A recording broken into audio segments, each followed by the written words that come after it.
আমরা আছি এখন ওল্ড দীঘার অমরাবতী পার্কে। এখানে টিকিট কেটে আমরা ঢুকে পড়লাম।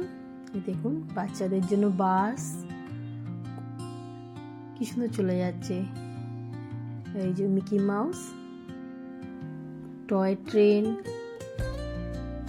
এর ভাড়া কত আপনারা এটা ভিডিওর লাস্টে জেনে নেবেন, আমি দেখিয়ে দেব।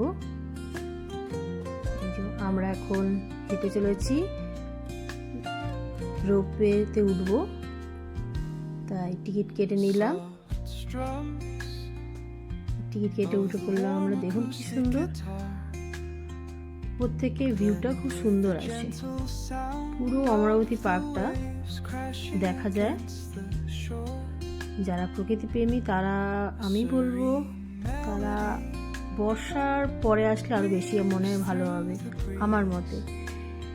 আমরা যেহেতু এখন এই শীতের সময় একটু গেছি, তাই এতটা সবুজে ঘেরাটা অত কম লাগছে, কিন্তু আমার মনে হয় বর্ষার পরে আরো সুন্দর গাছগাছালি পাতায় ভরে যাবে, দৃশ্যটা আরো সুন্দর লাগবে।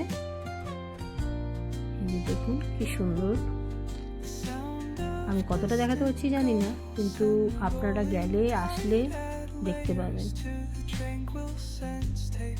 এখানে আবার কি সুন্দর বোটিং করার জায়গা আছে।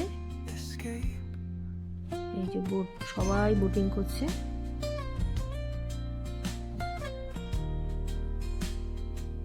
এই যে কি সুন্দর, সবাই যাচ্ছে, ঘুরছে ফিরছে। বাচ্চা বলুন বড় বলুন সবার জন্যই এখানে আনন্দ করার মতন ভালোই জায়গা, বিশেষ করে বাচ্চাদের। বড়রা নিয়ে আসলে বাচ্চারা একদম কাঁদবে না। ফটো তোলার জন্য উপযুক্ত জায়গা, কিন্তু যদি আপনার DSLR ক্যামেরা থাকে তাহলে কিন্তু আলাদা চার্জেস আছে। কি সুন্দর দেখুন। এখানে পার্ক আছে বাচ্চাদের। পার্কের পাশে এখানে এই ছোট ছোট কতগুলো খরগোশ খেলা করছে। এই যে দেখুন, এই যে চার্ট আপনারা দেখে নিন জুম করে।